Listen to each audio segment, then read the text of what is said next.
Peace, blessings, and elevation. We will bring you inspiring stories, expert insight, and practical tools and information to support you. Types in embracing our authentic selves, we can pave the way for a brighter future for ourselves and our children. Power, heal, and support fathers and men on their journey. I'm your host, Kelly Little, aka the Village King. Welcome to the Father's Haven. Peace, blessings, and elevation, and welcome to another episode of the Father's Haven, the sanctuary for men, fathers, and those who serve in the capacity of a father, whether spiritual, biological, actual, community father. All of our roles are important. And today on this episode of the Father's Haven, we have a dynamic leader in our community who's a marriage and relationship savoy. He's also an advocate, a disruptor, a best-selling author, and your very own community relationship resident expert on how we navigate difficult spaces, difficult relationships, and taking the disempowered and make them empowered. So, Chris, welcome to the show. And tell the audience a little bit about you. Hey man, so first, Kelly, thank you for the opportunity to speak to your audience on the podcast. And what really drew me to want to speak on your platform is that my story really begins as an unexpected, unprepared father. My wife and I were in college working on our undergrad. I was a sophomore at UNC Charlotte. She was a freshman at Western Carolina. And I got that call that most sophomore college students who are not doing well and flunking out don't want to get. And she said, Chris, I'm pregnant. And at that point in time, life altered and changed drastically because I had to grow up really quickly. So at the age of 19, I became a father with a partner who also was living 3 hours away. And to fast forward, we both graduated the same day. So we didn't get to see each other walk. We graduated May of 2009, got married in August of 2009. And 18 years later, we're still kicking strong. Got 2 more babies to the bunch we added.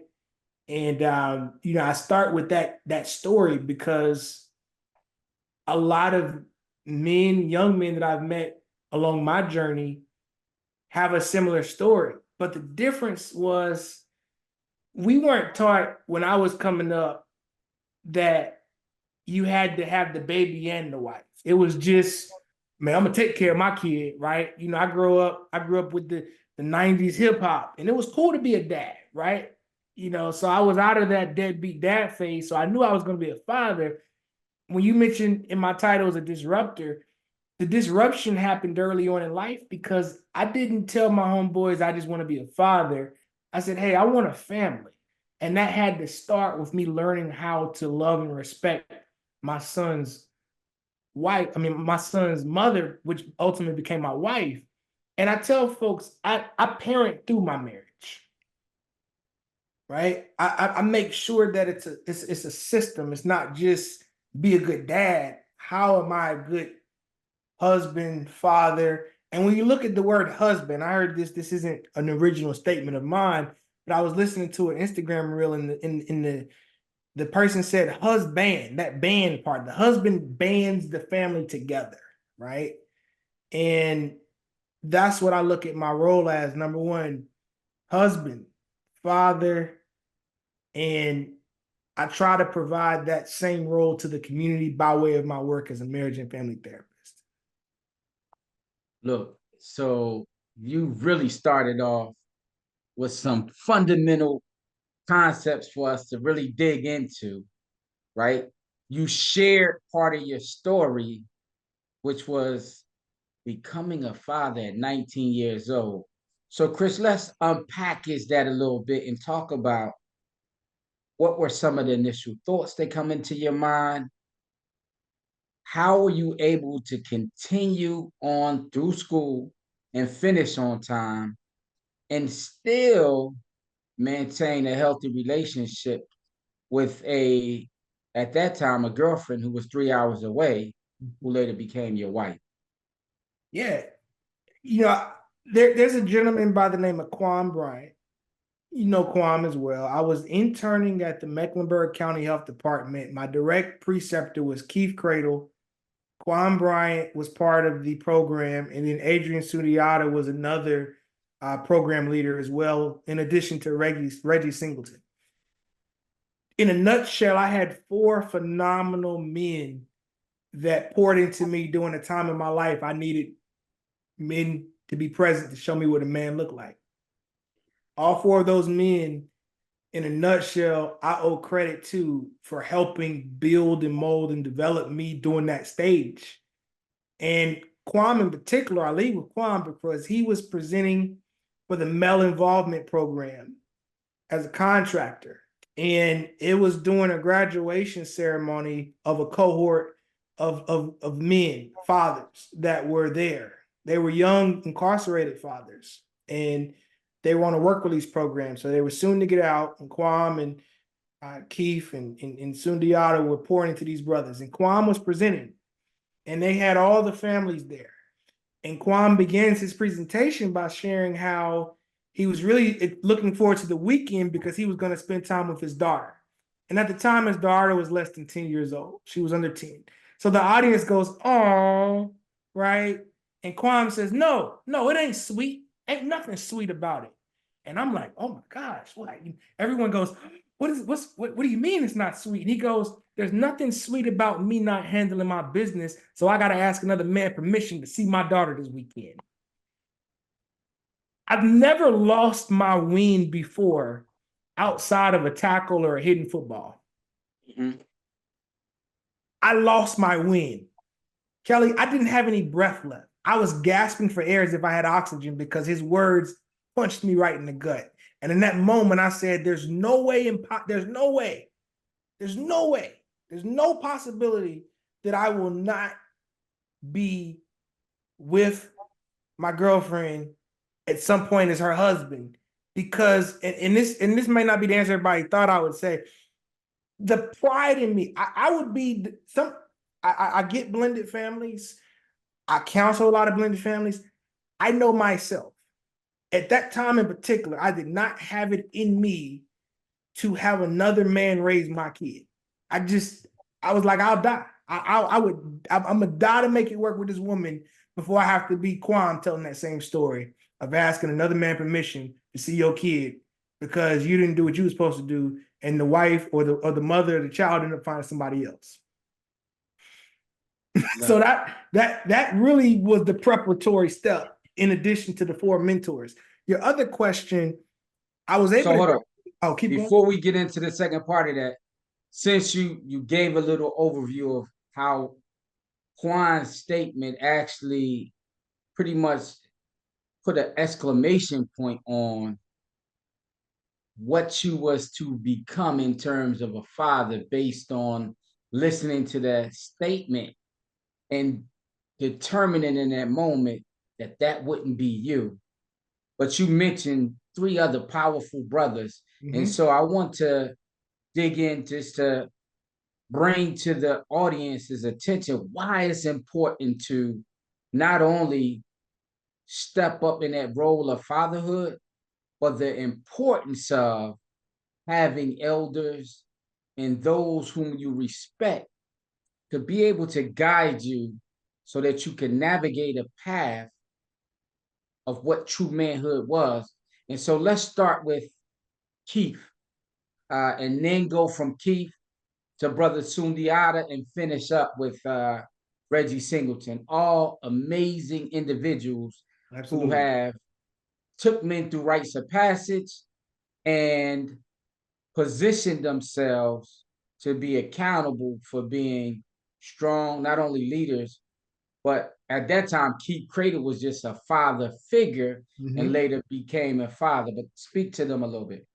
Hey, I appreciate you giving me the opportunity to speak to these phenomenal men because they deserve a lot of credit for my development. And just to kind of encapsulate all three at one time. In my book, I tell the narrative of the story, and I use a metaphor associated with the movie A Christmas Carol. So A Christmas Carol is the movie about Scrooge, and Scrooge gets visited by three ghosts: Reggie, Quam, Keith, and Sundiata were my four ghosts, right? So Keith was the ghost that demonstrated what could be. He was a vibrant professional. He didn't have any children at the time. He had a stellar name in the community. He was fresh off of a Program of the Year award. He did everything proper. So Keith showed me what life could be if I stay in my books, I develop good relationships in the community, and I learned how to grow into a profession, right? So that was Keith's role, to show me, Chris, if you do what you got to do at school and you play the professional card, you can do what I'm doing. You can be a Program of the Year award recipient. Okay. Reggie, he was that Black power figure that showed me I didn't have to be afraid to be who I was. Reggie would come up in an all-white staff meeting with the director of the health department with a spear and an African dressed outfit, organic African dress outfit, and throw the spear down in the middle of the floor like, I'm here. What's up? And the white folk just was like, okay, all right, Reggie Singleton's here. We're going to keep going. And have the audacity to put his feet up on the table like he ran the place. So that gave me the confidence to see a Black man walk into an environment, be himself, because he was so confident in his ability to deliver a great program, and he just knew who he was. So I took that part with Sundiata. Sundiata was the ghost of Christmas that shares with you what you don't want to be, right? Sundiata's quick to tell you what you don't want to be. He'll tell you how he was a troublemaker growing up. He'll tell you how he hung with the gangbangers, and he'll tell you how he was a stick-up kid. He'll tell you how he had oops baby number 1 and oops baby number 2. He'll tell you how he played the field, but he'll also tell you all of that was a split image of who he really was, because those personas he gave off were to essentially run away from his true destiny, which he eventually found as a man for the people, as a man for Black people in particular. So I got to see all of Sundiata's trials and tribulations, attempting to be someone who he really didn't want to be. He didn't find out who he wanted to be until prison. And he said, I'm done being who I don't want to be or who people are expecting me to be, and he became himself. So I learned that lesson through Sundiata. And then with Quam, as I shared earlier, he also taught me what it would be like in the future if I chose not to invest in my wife, at the time, girlfriend. So all four of those brothers collectively poured their life experiences into me over the course of an 18-month period. And that was just godsend. And you've seen businesses articulate how they have a collective years of experience, like, over 100 years of experience. They may not have been in business 100 years, but they're adding up the experiences of all the staff. Well, that would be equivalent to what I got with Keith, Reggie, Sundiata, and Quam. I got almost 100 years of life experience amongst four Black men that got to be poured into me over an 18-month period. And then after I concluded my internship, graduated, I still keep relationships with these men today. So here's what I love about that.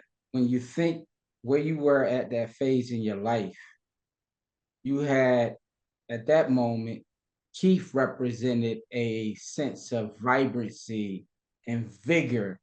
You were the youth.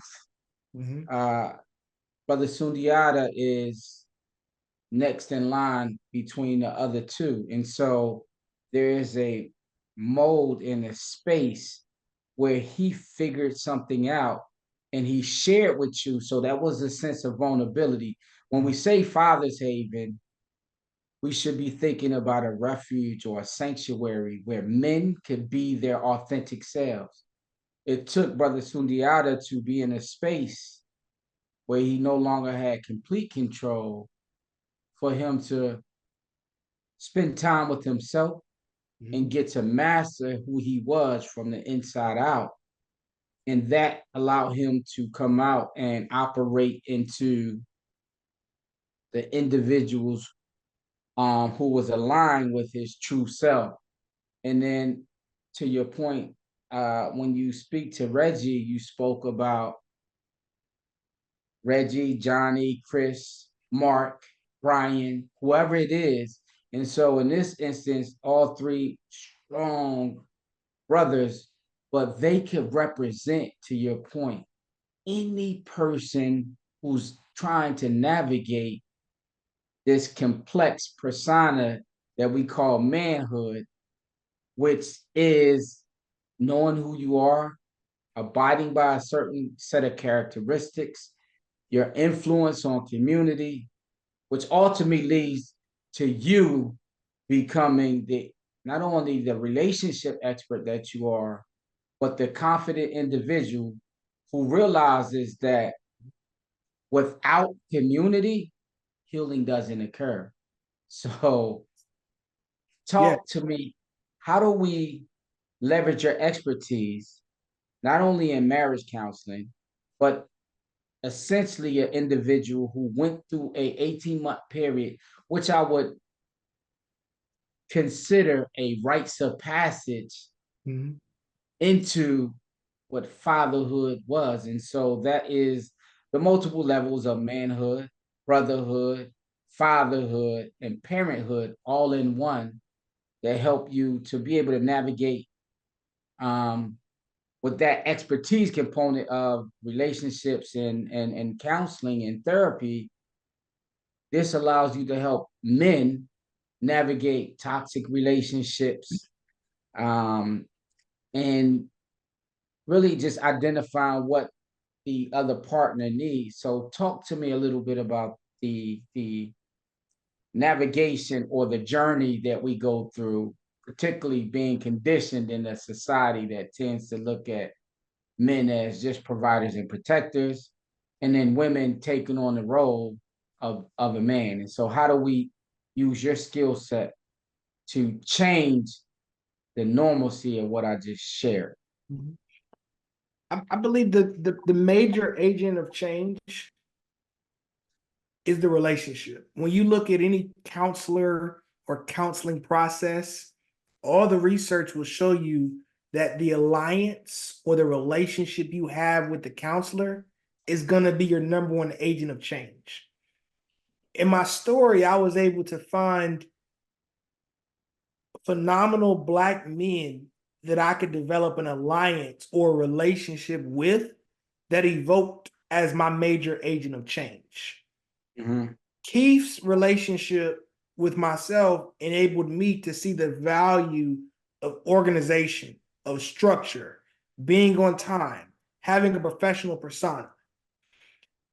Adrian, the relationship with him demonstrated that, hey, you can throw enough stuff at the wall and see if it sticks. Don't quit.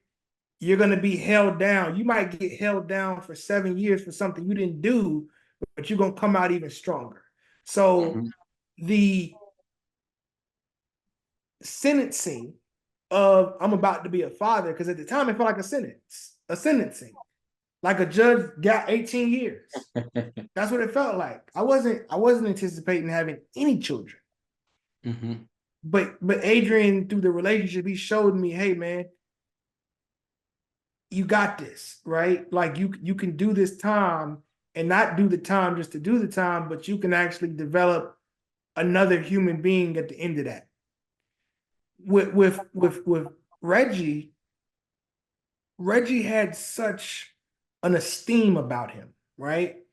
to see a black man, and Reggie's dark skin, he black. Like Reggie's not like no light skin. He black nose, like built a top, like he's a the strong, to see that strength, right? That was a courageousness that I needed to see, because a future, like at the time I was a young lion, right? But to see a seasoned lion, and it acknowledges, hey, this is what you have in your DNA too. This is what you can become. And that relationship, and all four of these men, including Kwame as well, they all took the time and the patience to pour into me, and they met me where I was at. None of those men put upon me a pressure to be who they were. None of those men put a pressure on me to develop quicker than what I was developing as. They all met me where I was at, and they did that by way of the relationship. As a counselor of couples, I meet clients where they are. And all of us essentially in the helping profession are just a link on a chain. At some point, we're going to transition, and then you're going to hopefully find someone else to fulfill that role or that link on a chain as well. So alliance, relationship, meeting people where they are. Those are the three big ones. So you, in not so many words, you talked about knowing the difference from being the lion and the lamb, when you just shared some of the levels of Reggie, Sundiata, Quan, and Keith, in that what I would consider progression of learning the full scope of who you are. And so you don't have to be in a box. So in what ways would you say that those experiences and your schooling help you to create safe and supportive spaces for men and fathers to open up about their struggles and challenges in relationship? And how does that contribute to their growth and healing as men and fathers? Great question. I want to backtrack with the school piece first. Just for Okay. context, my freshman year, I was in an HBCU. I was at North Carolina A&T State University as a freshman. Okay. So after my freshman year, my father insisted that I transfer back home to UNC Charlotte. It wasn't that I was performing exceptionally well at A&T, had phenomenal grades, was involved in organizations on campus. I had a job part-time. I was doing very well at A&T, but my father felt like I wasn't being exposed to the trials and tribulations that the world will put upon you as a black man going into a white workforce. And my father said, hey, I love you being at HBCU. He even went to an HBCU, matter of fact, right? But he said, that's not the reality that you're going to see when you graduate. You won't have everyone around you looking like you. So I want you to go to UNC Charlotte. And I was a fish out of water. I was at UNC Charlotte before it's what it is now. Right now, you can go to UNC Charlotte and it's nothing to see black folk. I was the only black male in my college when I graduated, not degree program, college, which consisted of like 12 other degree programs.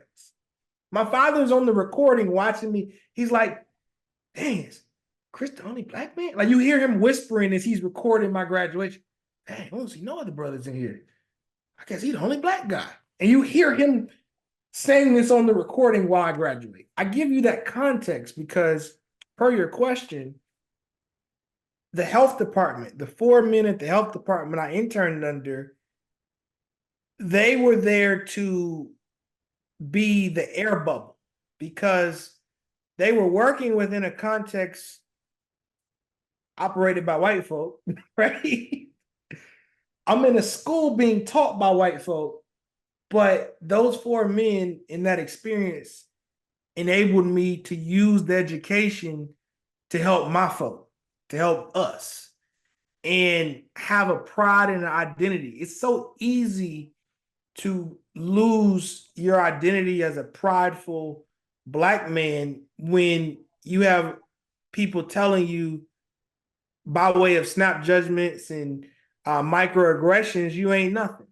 I had a professor. She made a joke. She said, "Man, so how many kids you got now?" And I was, only expecting my first child, as if it should have been known as a black man. We just make babies that we don't take care of. That was the notion that she was presenting on to me, right? I had to be mindful of the fact that when I would walk in the parking deck at school, Adrian taught me, he was like, yeah, you become a key jingler. You jingle the keys as you walk to the car at night, so no one around this white thinks you're trying to mug them or hurt them. They know you're going to your vehicle as well.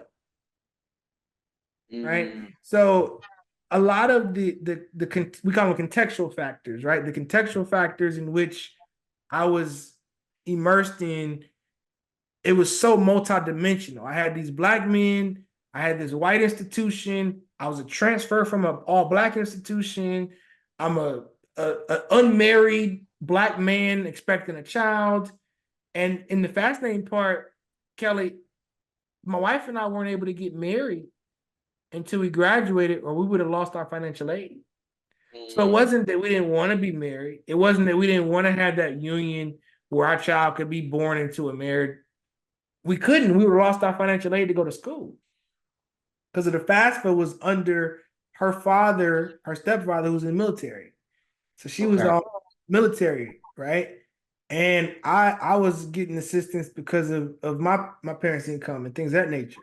So the FAFSA reform, the financial aid was all combined, and we were informed that a marriage would eradicate that, right? So it was a lot of factors in play, but it all goes back to identifying the right people to build relationships with that can guide you and letting your ego go. I think as a man, I see this every time. Who do you think's calling the book the family or the marriage counseling? It's not the husband. Husbands only call if they got caught cheating or they wanted to have more sex with the wife. That's why they making an appointment. Husbands aren't calling and booking marriage counseling. Wives are.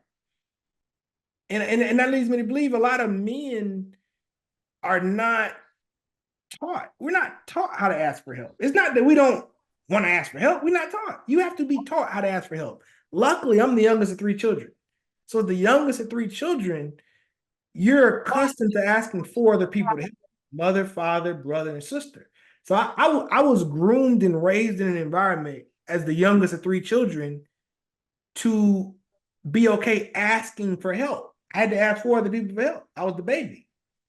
So I think that dynamic, in addition to being surrounded around men as an adult who want to help, that was a really big benefit for me in my development and growth, because the school wasn't necessarily something that poured into me. It actually took away from me because of the environment. Now at A&T, it was different. A&T was family. The HBCU was where it was at, but it all worked out because if I wouldn't have got the UNC Charlotte, I wouldn't have been able to intern with Keith, Reggie, and Kwame and Sundiata.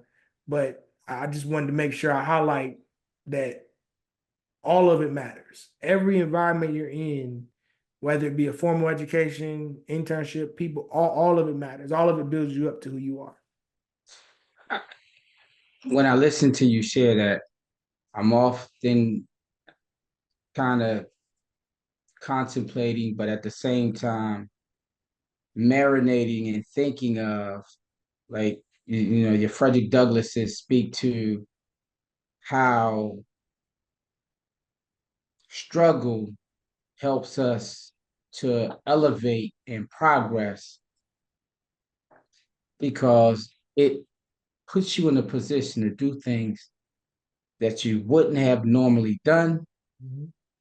It normalizes being able to navigate in uncomfortable spaces and circumstances.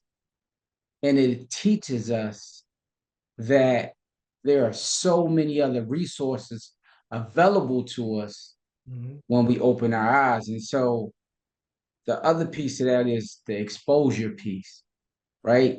If we want people to excel, one, we create opportunities for them to creatively think, but then we also make sure we create experiences that allow them exposure to be able to excel in life. And so everything you shared speaks to having those vessels to optimize our community, ourselves, our not just our children, but our children's children's children. And in this example that you just shared, transitioning from one school where you felt that you had everything you needed, you were excelling at a high level, And yet, accept it. right.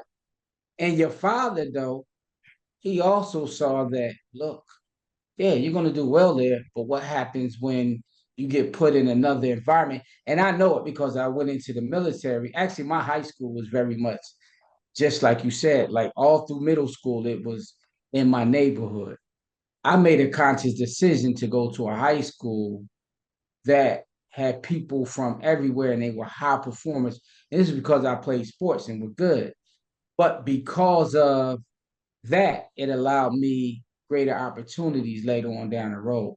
Because the same way you had Reggie Sundiata, Keith, um, and Quan, I had other folk who had stepped in and this is back to what we just talking about, those other fathers whose role is to help you to become a better man. So when I think of that, what tools and strategies did North Carolina A&T and UNCC help you to cultivate that will help you to help other men and fathers find their peace, find love within themselves? I'm not talking about love outside of themselves. And even in the face of defeat or difficulty, they understand that a circumstance or a barrier is really an opportunity. Mhm. A&T taught me forgiveness and it taught me grace. And I say that because one of the things that we did during freshman orientation, they throw you this big lavish party. I'm talking about we was partying hard from like 10 p.m. to like 4 a.m. I mean, it was like insane. Huge party, right? But the next day, you got to wake up and take your entrance exams and register for all your classes, right? So I was scheduled to be with my advisor at like 7:30 that next morning. I didn't get there till like 10 a.m. I mean, the tests were over. People already started going home. And I'm like just waking up, running over to my advisor's office. And I walk in there and he just looks at me like he was hot.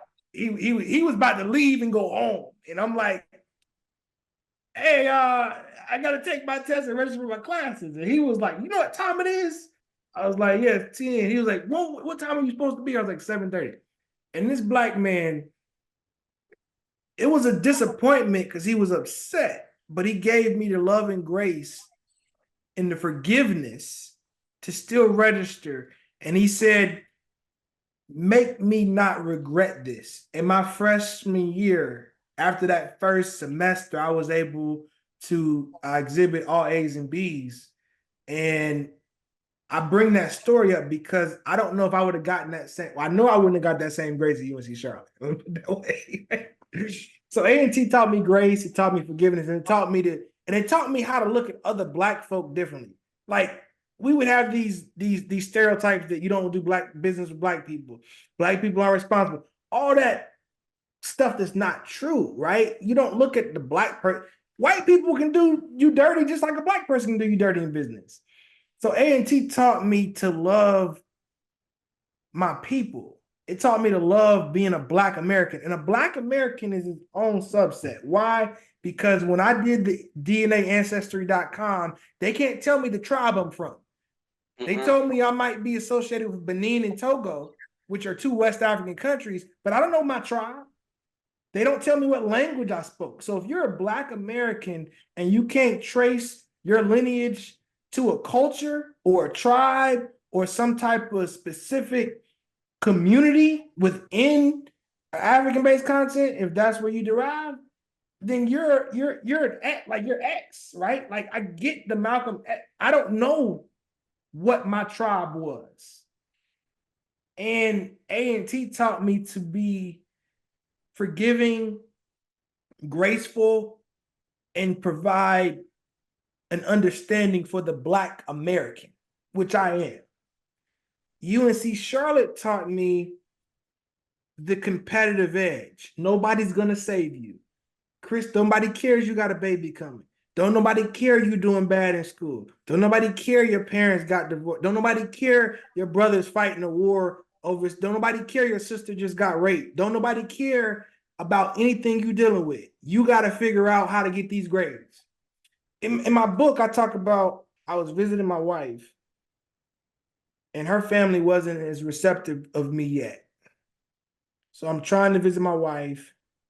There was a dispute, a domestic dispute. The police were involved. I called the police because I didn't believe my wife was being fairly treated by her family at the time. And the police come and they tried to arrest me. I mean, it was bad. And the next day, 12 hours later, I got to sit in for a final exam. UNCC taught me business don't care how you doing personally. Business is still business. And that was a hard lesson. There was no grace. Matter of fact, I was taking a class, Foundations of Public Health, Dr. Thompson. And I told him when I saw the syllabus, because he had all the exams scheduled out for the year. And I raised my hand and I said, Dr. Thompson, I see you have an exam on September 17th. My son his due date is on that day. He's going to be induced on that date. Can I take the exam before or after that date? I'm telling you weeks in advance. Can I take the exam, sooner? He said, no, you just going to get a 0 on that exam. I don't do retakes. Yeah. That was my intro to UNC Charlotte, right? Like, so I give you those stories because I want the listeners to understand both of those environments were very valuable. One environment taught me not to be a victim, and another environment taught me to love myself and to love people to look like me. And both of those environments came together to create Chris Mathews. They came together to formulate what I believe is a cornerstone of manhood. We want to give fathers grace. We want to give them love. We want to value them, but we also don't want to make them ever believe and feel like they have the opportunity to be a victim, because your kid, your wife, your community, it don't got time to care about how you feeling when it comes to doing what you need to do. Mm-hmm. Oh man! And so this is the word of Sundiata. Sundiata taught me. He said this every time I saw him. He said a real man don't do what he feel. He do what he have to do. So I learned that you don't do things on how you feel, right? You may not feel going to work. You may not feel like being a good husband or a good father that day, but you got to do what you got to do anyway. So you gave me two very different experiences, and we know that life is about balance, right? Mm-hmm. As you talk relationship and the importance of relationships, what we typically will think in Western world is that as men, we are just masculine. So we providers and protectors. However, we're nurturers, we're educators. Women they have some masculine attributes. And so it's the combination, as you said, of UNCC and North Carolina A&T is nothing more than the divine masculine and the divine feminine. Two principles. One's a giving principle, one's a receiving principle. And when you understand that you have both, and we use the one we need to, particularly in this space as we talk about fatherhood, to be able to nurture our kids or discipline our kids, whatever the situation dictates. But I say that when we have both of them, that's where we create the peace we need, because we're not operating outside of ourselves. So tell me how both those schools and the experiences allows you to be able to help people create peace in relationships and peace in community at any moment. UNC Charlotte taught me that you don't get to always pick who you help. I had an opportunity to attend a school at the time. Now it's very diverse. At the time, it wasn't that diverse, right? And that experience was the masculine energy I needed, because if I fast forward later on in my career, one of the most challenging but yet rewarding cases was I had a guy call me. It was a white man. He calls me and he says, "Chris, I don't really like black folk like that." I'm looking at the phone like, "Why are you calling me then? You see my profile picture, right?" And he says, "But before you hang up, I'm calling you because I'm desperate. And I did the Google searches and you're one of the best marriage counselors in town." 9 months later, after doing therapy every week, I was able to help this man rebuild his marriage after he caught his wife having sex with his best friend on the stairwell of their home. And they were all blacked out drunk. And I was able to help this man who does not like black people, right? And this was during the Trump era, the Trump election era, first Trump era. And I had to put aside what I felt and help who I needed to help. UNC Charlotte taught me that level of professionalism, because I still had to appease the professors, even though they might not have been as feminine in terms of embracing as North Carolina and T State professors might have been. So that experience at UNC Charlotte was very pivotal. The experience at A&T, it helps me provide empathy to clients that come in and are just trying to do the best they can. And in therapy, we call it countertransference. When the clinician begins to have an emotional response or sees something within the client that's attached to that therapist's family of origin or past experiences or upbringing. And then when the client has that experience, it's called transference. So the countertransference and the transference, I was able to understand that before I even learned those concepts, because at A&T, I had a lot of countertransference if I was in the role of the clinician toward the professors, because I saw my grandma, I saw my mom, I saw my father within these folk. Okay. At UNC Charlotte, if I'm now the client, I'm having transference because I'm seeing within those professors the same things that I saw when I hear my grandfather or my grandmother talk about segregation. Now, it wasn't to that magnitude. I'm not articulating and saying I had like racist professors, and I'm not saying that, but they also didn't see me as they saw themselves or saw the other white kids either, though. Let's keep it a buck, right? But I still had to navigate a relationship with people that may not have seen me like they saw themselves. So taking what you just shared and connecting it to men and fathers, when they are involved in a relationship and that relationship becomes toxic and they view, let's say, the woman from a completely different perspective, how do we help them to be able to position themselves to see mom as somebody who may be experiencing trauma and attaching that trauma to them? And so they're pushing them away because of things they've seen, but at the same time, they both have a child or children. And so, it's the difference between reacting and responding. So how do we help empower them to be able to respond and not lose their composure? In other words, demonstrate emotional intelligence and regulation in that moment so that we create the best condition for the child and the children. Great question. I'm gonna start with a shameless plug.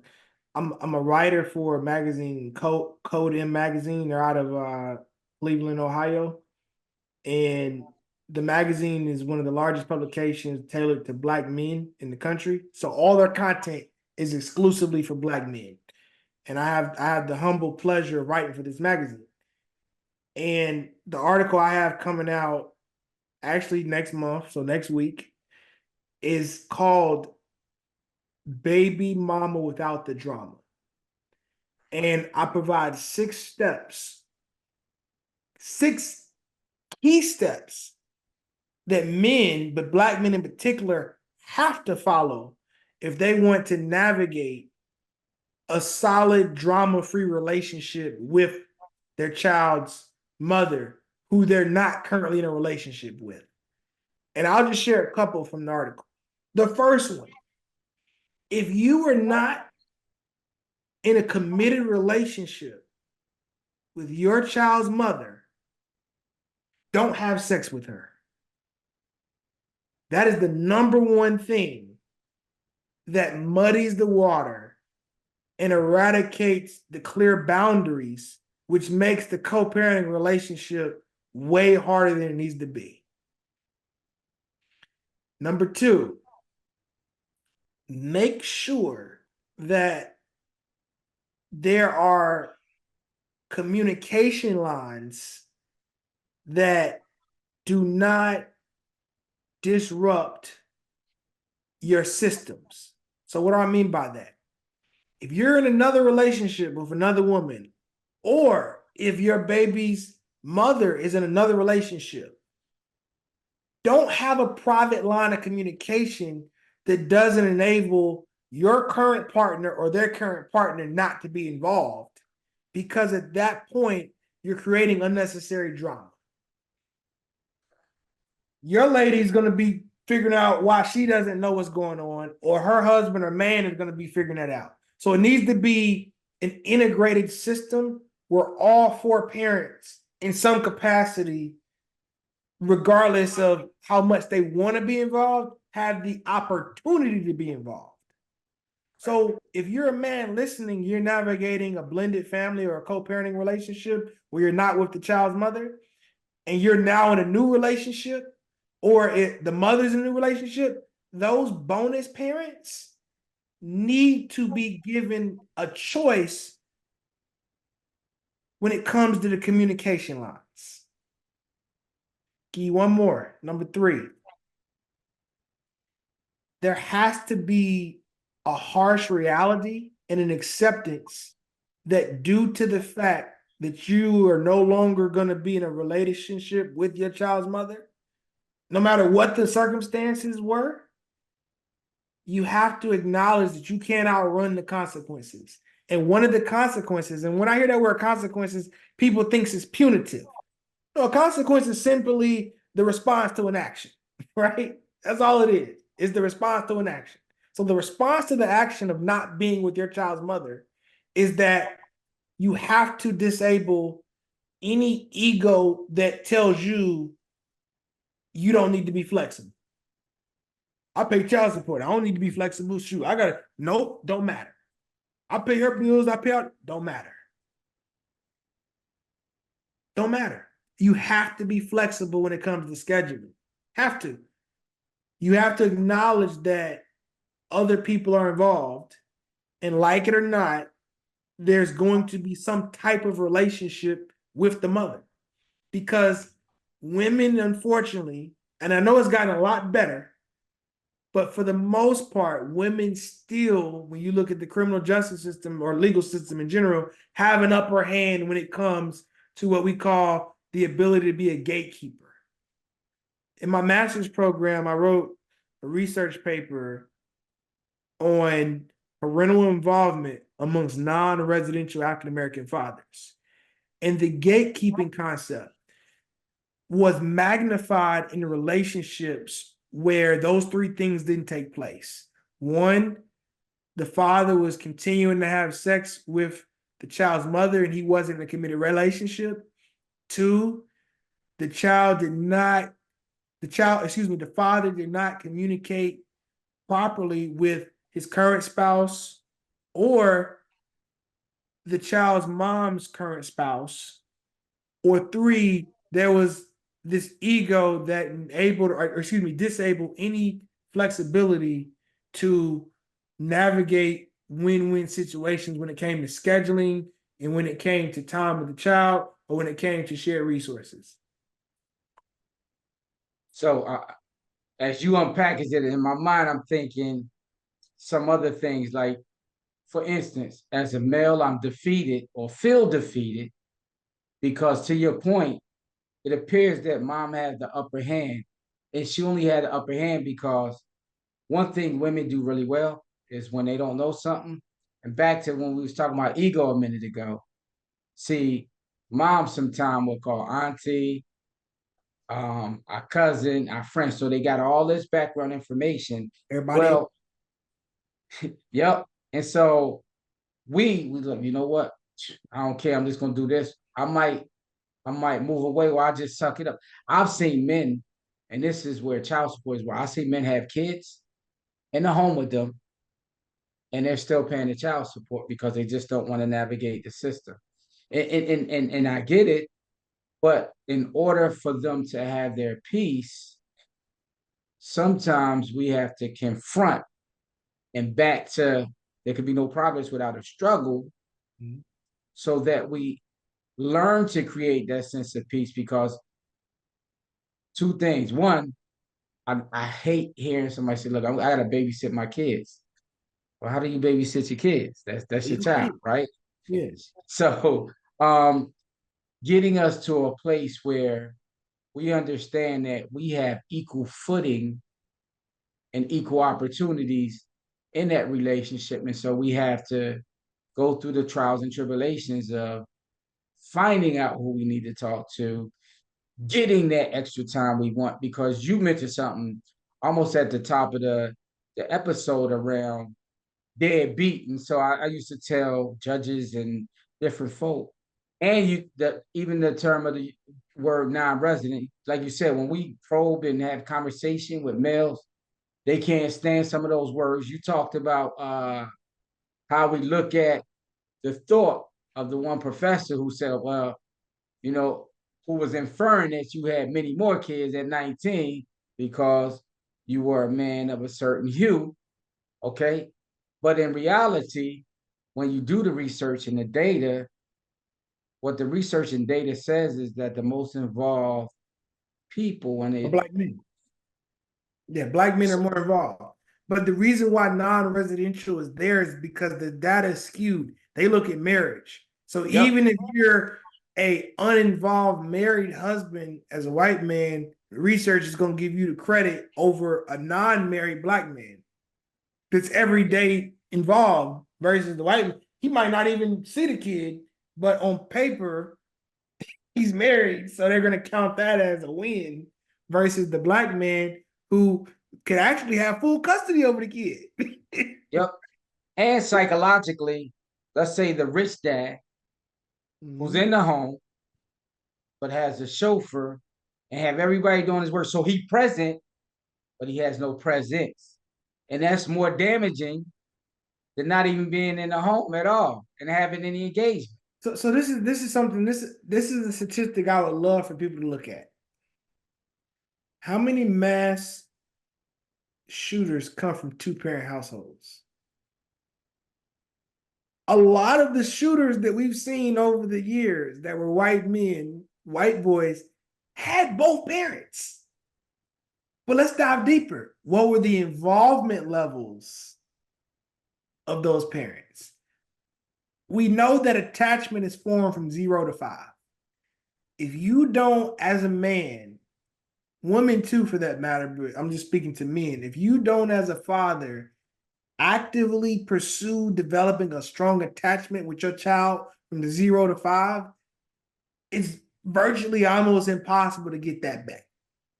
So what makes it hard for men, we don't usually or typically have an attraction for involvement until our children are able to present verbal and active cues with us.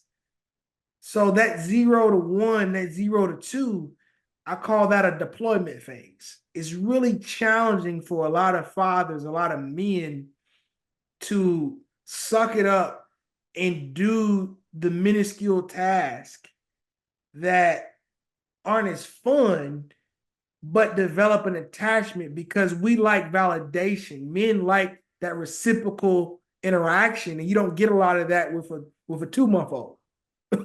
Right? So for all the men, all the fathers listening, if you have a child that's younger and you think, man, I'm not important, I'll pick it up when they get older. I'll let the mom do that. No, you are important, brother. No, your kid does need you from day one. They need you from day one to have that attachment. So when they do get older, you can build on that relationship and it's a lot stronger. And you have a foundation to build on. And that's something, luckily, being that I was a public health major, I had school to teach me the value. Plus, I interned at a fatherhood program while I was expecting to be a father, right? Beautiful. So it Beautiful. was a perfect fit, man. God knew what he was doing. There's no other way. I can't give all credit to the creator for putting me in that position. And just to give you context, I met Keith because when I was at UNC Charlotte, he was an alumni of UNC Charlotte. So he came back to UNC Charlotte to just speak to one of the classes I was in. And he was close friends with the late Kamina Davis, who was one of my professors who's recently passed. Well, she passed several years ago, but I say recently because for me it feels like it was just yesterday. But I'm in Miss Davis's class, and Keith comes in and presents. And as he's leaving, I walk up to him and I was like, "Hey, brother, I like what you're doing. Are you taking on interns?" And he was like, "Yeah, here's my card." Right? Like, and then Miss Davis, she really forged it where it was like, she had to hit Keith back up, like, "Yo, no, you gotta take this brother on. Take him on, and she gave him the thumbs up on me. And that relationship wouldn't have happened if I wasn't at UNC Charlotte. Look, so back to not only experience and exposure, but the third piece is, again, social capital. And so, I mean, and I say that from a sense because one of the primary roles of men, let me back up a minute. First of all, when you go back to that 0 to 5 age, research and data suggests that when men have skin-to-skin contact with their children, it's just as important, if not more important, than when mom has skin-to-skin contact. It gives a sense of belonging to young people. And back to where I was getting ready to go, men affirm destiny into their kids. Women do so many things extremely well, but when men are not involved in their children's lives in a way that they are consistent, then domestic probably happen. Young people are more likely to drop out of school, not go to college, infant mortality rate shifts, childhood obesity increases, and I can go from 2 to 4, like all these different 2 times, 4 times. You're also more likely to have more violent offenses. So the answer to many of the traumas and challenges that exist in our communities can be shifted significantly by engaging and involving men. And I say it from a perspective, not that men don't want to be engaged and involved, that we have systems and institutions that says that one thing is better than the other. Like, for instance, if we have a big focus on financial support, i.e., just exclusively child support, right? And sometimes the judges might think, you know what, we got to get the money for the baby, but it has to be balanced, like we talked earlier. We need to make sure support happens, but we have to make sure it's both support. And they're Financial, not connected. Child support don't have nothing to do with custody. nope, And a nope. lot of men don't know that. Now, back to your point, Kelly. I love the fact that you brought up the skin to skin contact, and you listed all of the benefits of fatherhood. And to your point, men involved, fathers involved, play a major role in the child's esteem. Exactly. And to draw that point, I was listening to an Instagram reel, and it was one of the advisors or agents of the late Kobe Bryant. And he was articulating how when spending time with Kobe and seeing Kobe come from a two-parent household, and then he mentioned another player too. I can't recall the second player he mentioned, but he was comparing these two athletes. And he said they were able to work at the level they were working at. And it wasn't out of this necessity of fear. It wasn't, if I don't make the league, I won't be nothing. If I don't make the league, I can't get my mom out the hood. It was a consistent confidence of, no, I've been raised in a two-parent household. I've had resources. Kobe had traveled around the world. I believe his father had him in another country where he was, exposed to different cultures. But more importantly, he wasn't the Black Mamba off of fear. He became the Black Mamba off of the confidence in which his father instilled in him from day one, right? So, we look at this perspective, and I know there's a lot of running jokes around like the athlete that comes from the single parent household is the higher performer because of the motivation. Nah, the athlete that comes from the two-parent household, Steph Curry, that was the other example, right?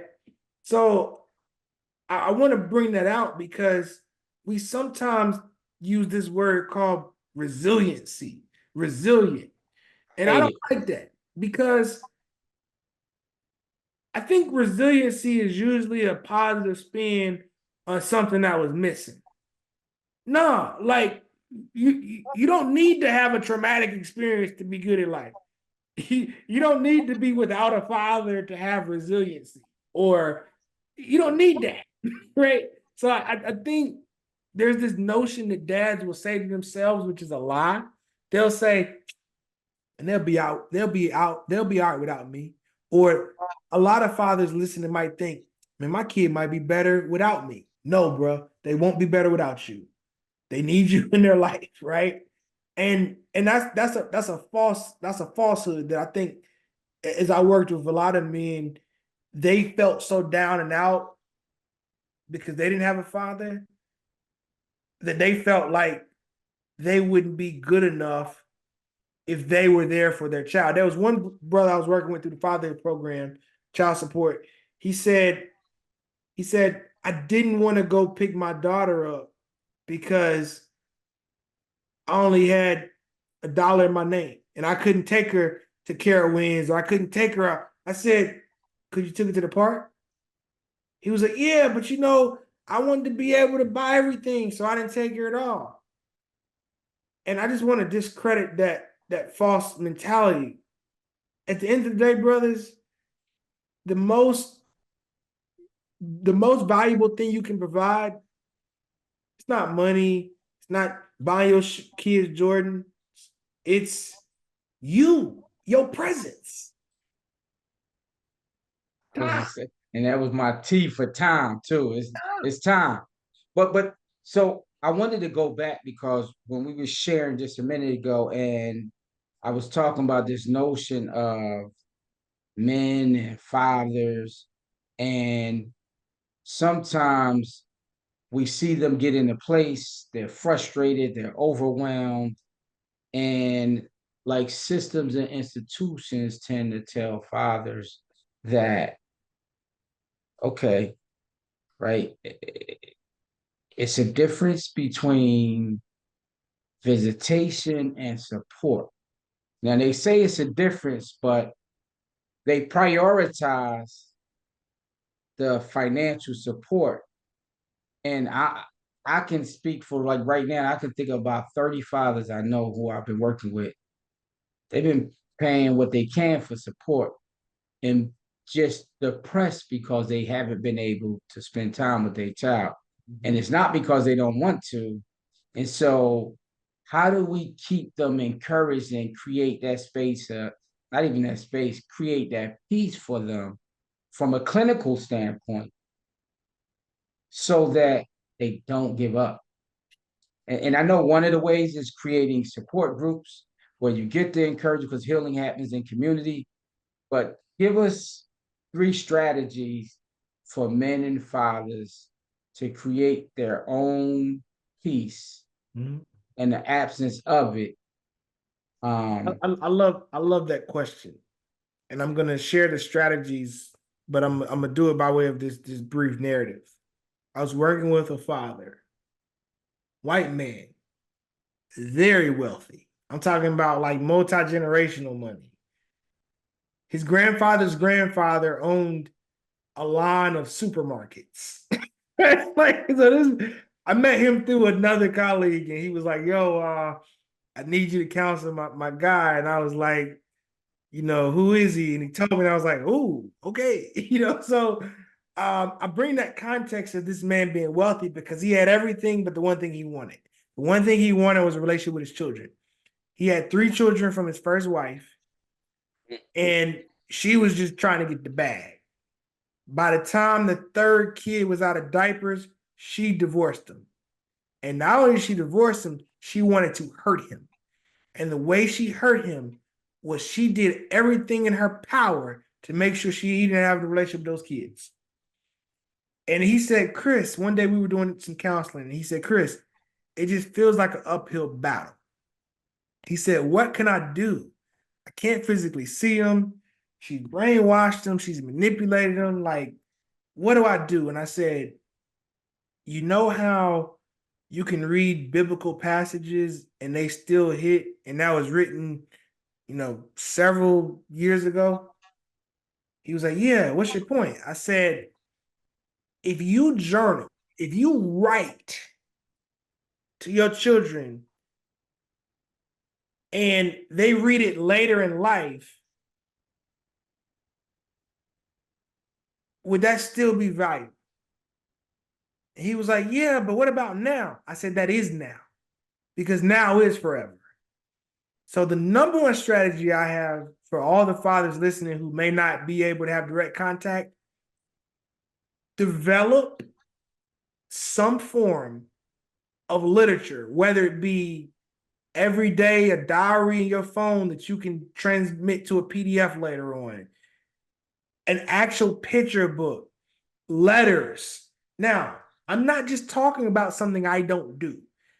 I didn't know if I was going to be able to be a dad with my son because, as I shared earlier, the families weren't getting along. We were the Hatfields and the McCoys. My parents didn't like her parents didn't like my parents, and my wife and I were caught in the middle of a family war because I had impregnated their golden child, first to ever go to college, and my parents was like, I was the uppity family and she was the country family. We didn't care about that. We were in love. So we had to navigate our family issues. And at that time, my mom was like, "Yo, we got a lawyer. We're gonna fight." And I said, "Nah, fall back with that. I love, my wife's name Shantae." I was like, "No, I love Tay. Like, we're not doing all that." And then my mom got on me. "What do you mean you're not doing all that? What if you don't ever see your child?" I was like, "Nah, I'm not gonna sue her. No." Like, and at that time, I would write letters to my unborn son. Write letters to my when he was born. The day my son was born, I wrote a 2-page letter to him. Right. And why is this relevant? Because when you write manuscripts and your children have access to those, that's you being a father for when they need you to be a father if you can't be one right now in the present term. And this isn't an original concept. There was an Oprah episode of a mother who was given less than 6 months to live. She spent every waking moment of that 6 months video recording all the lessons possible that her 3-year-old child would need. And she categorized the videos. This is the video for your prom night. This is the video for the wedding. This is the video for when you graduate college. This is the video when you start dating. This is the video when you have a period. And she knew she wasn't going to be there. She had 6 months to live and she had a 3-year-old daughter. And when her daughter was 18, she went on Oprah and talked about how even though her mother wasn't there in the physical sense, she still grew up with a mother by all those videotapes. The second concept comes from the old school Batman movie. When Bruce Wayne was running, I'm talking about the Michael Keaton Batman, the first Batman. Bruce Wayne is running in that movie and he falls and he drops a diary and all the pages turn until you see blank pages. And he said, "My father wrote in this book every day of my life." So if you're not physically able to be with your child due to the system, you need to be going heavy on pouring out who you are as a dad in a manuscript or some type of platform or digital way. And with the technology we got now, there's no excuse for men not to be crafting who they are in some other form that their child can be able to have. So that was heavy and deep because on one end you're sharing with your child who you are, you're showing them that you love them, but you're also probably unknowingly to yourself releasing pain, purging trauma, and giving yourself a grounding, if you will, as you relinquish these lessons. Because our primary role as parents, and in this situation as men and fathers, is to help prepare our kids to become adults and excel at becoming an adult. That's our primary role. Absolutely, 1,000%. And I'm going to show you something.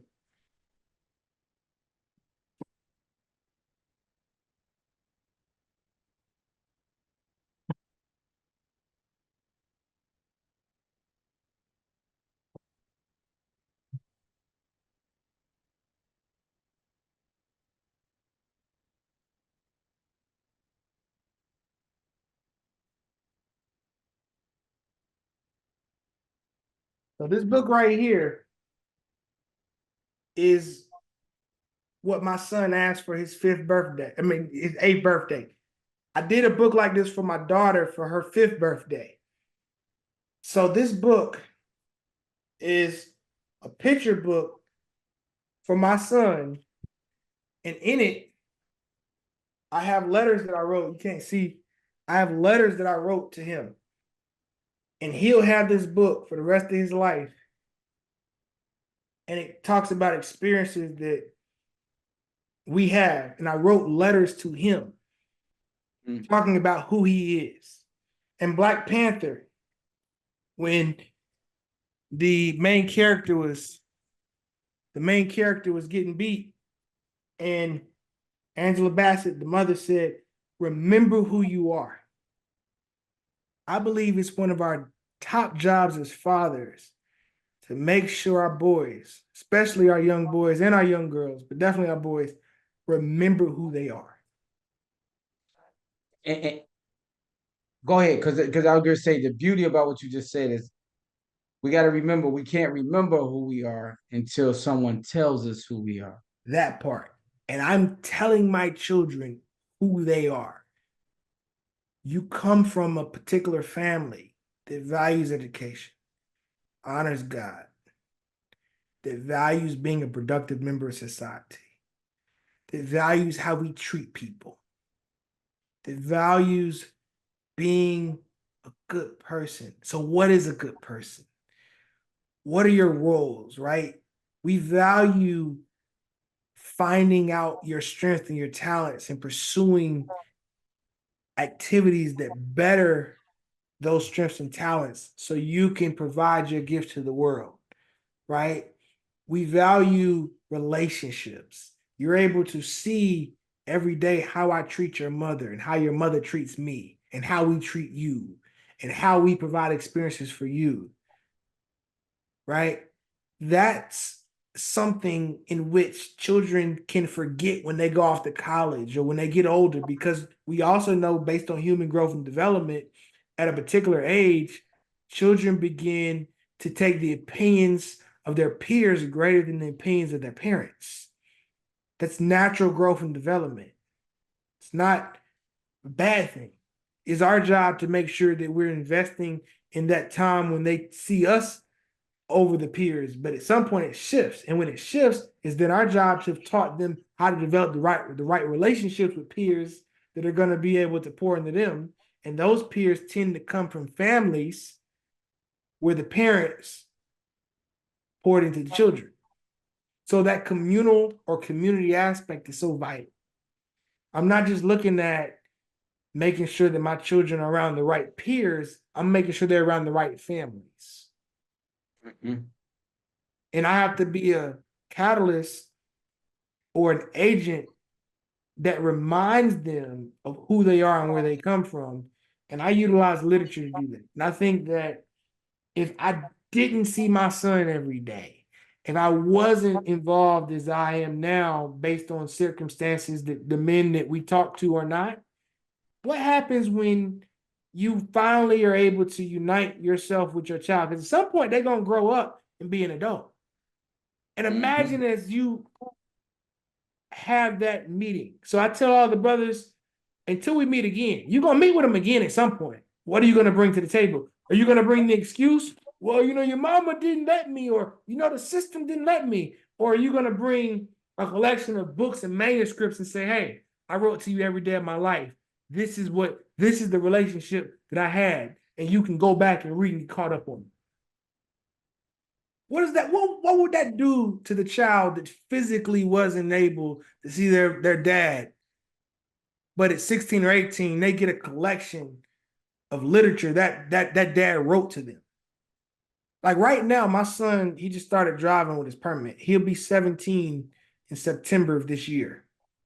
And we're going to purchase him his first vehicle. He'll have his full license. I'm going to be providing him, it's in the works right now, I'm going to be providing him an encyclopedia of being a man.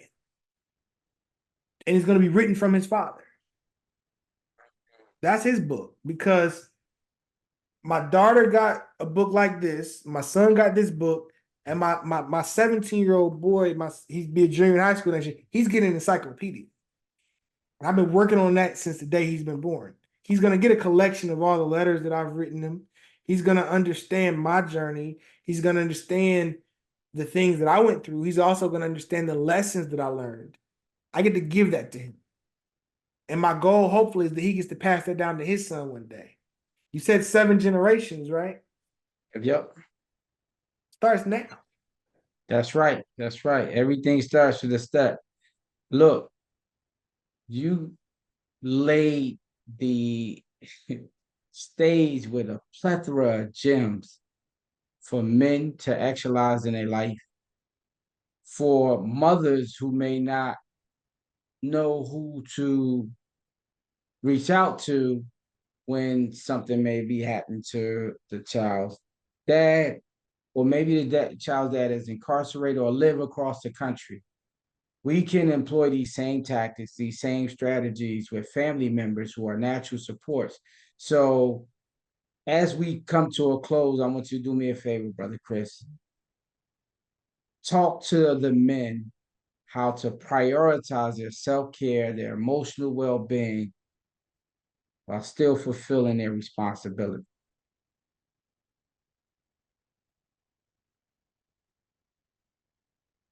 All the men listening now,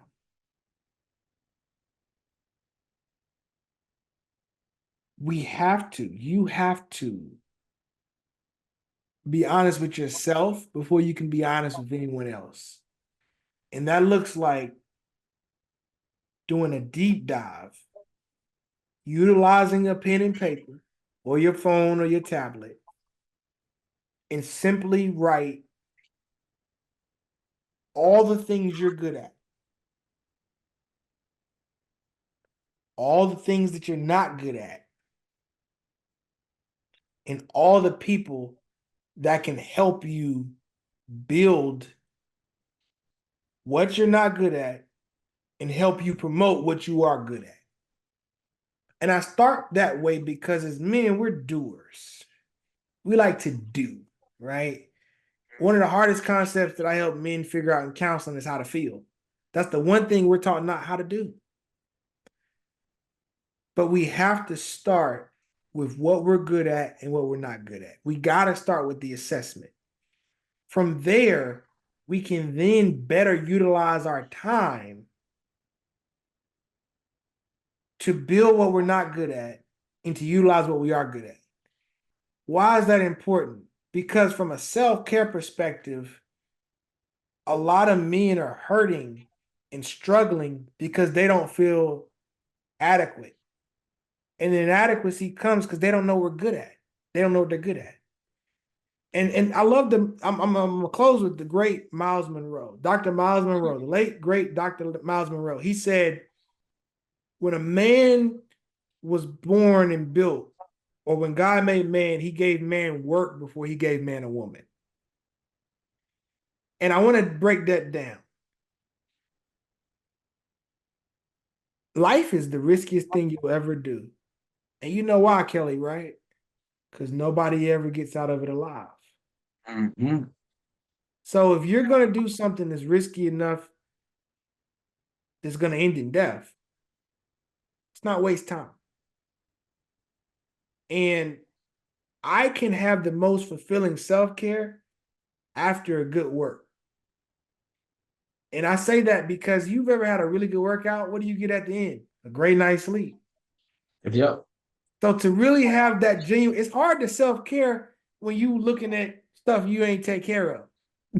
It's hard to sit back and relax and you didn't fulfill your purpose for that day or for that week or that month or that year.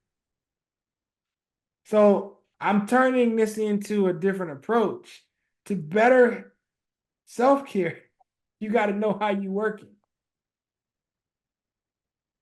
I know that was a different approach, man, but a lot of Yeah, I brothers, love it. But I'm not gonna let you slide with just that. Give talk me to me. 2 minutes, and I want you, because you mentioned Dr. Miles Monroe. So I want you to talk about this race that we run as men that we think is a sprint, that's really a marathon. Amen. Amen. Bring it home for me on that. As it relates to Dr. Miles Monroe and his statement about. Yeah. So one of the things that the doctors talked about that really got me, he said that we have to acknowledge that all of us are given a calling. We all have a gift inside, right? And finding that gift, finding that purpose isn't always something we can do by ourselves. And you said it earlier, community. Mm-hmm. If you're listening to this episode right now and you feel the weight, pressure, struggle, you're not by yourself. You are not alone. There are several people, organizations that you can cling to, that you can get help from. But I believe as men, we sometimes forget we're more vulnerable when we leave the herd than if we stick together. I was looking at the National Geographic's channel and I was showing this buffalo, and the buffalo and the calf got separated from the herd, and a pack of hyenas were chasing it, right? And I thought about men. I was like, man, as strong as we are, this buffalo was huge, it had horns and everything. But it still wasn't that powerful when it was by itself. So no matter how powerful you are as a man, you still need the herd. You still need a pack that you can rock with. Mm-hmm. That's going to make you a lot more stronger, right? So I think that's the biggest takeaway I want to leave with. We have to be open as men, because when we open up, we can heal up. Look, so y'all heard that when we open up, we can heal up. And I'm gonna leave you with this additional thought. You heard Chris, his problem with the word resilience. I have the same problem. I want you to remember this quotable. It's mine. So if you care to give me my credit, resilience without recharge is death while living. So stop living life not evaluating yourself as you do this thing called lifing. Just make sure you are encompassing and experiencing the life that's life, and so that you can recognize wounds, you can recognize blood clots, you can recognize anything that's prohibiting you from stepping into the fullness and richness of who you are. And when you recognize it, take moments to celebrate yourself and tell yourself, I am brilliant, I am empowered, I am intelligent, I am ambitious, I am powerful, and I am whatever I choose to think in the moment, and believe it because it's true. So with that said, I want to send a special shout out to each and every brother that's sitting out here who's listening. Any mom, any auntie, any grandma who's watching this show, just so that you can make sure that the one you love is supported in a very special way.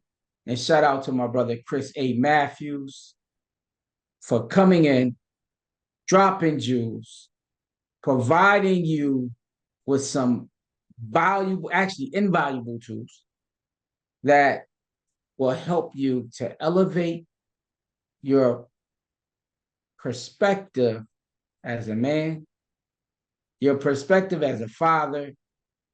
The fact that you got a chance to listen to this, brother, take a second and just pause and appreciate yourself. So until the next episode, peace, love, and light, and find your haven, find your place of refuge, find your peace, and create your own Father's heaven. Peace, blessings, and elevation. Peace, blessings, and elevation. We will bring you inspiring stories, expert insight, and practical tools and information to support you, types, in embracing our authentic selves. We can pave the way for a brighter future for ourselves and our children. Empower, heal, and support fathers and men on their journey. I'm your host, Kelly Little, aka the Village King. Welcome to the Father's Haven.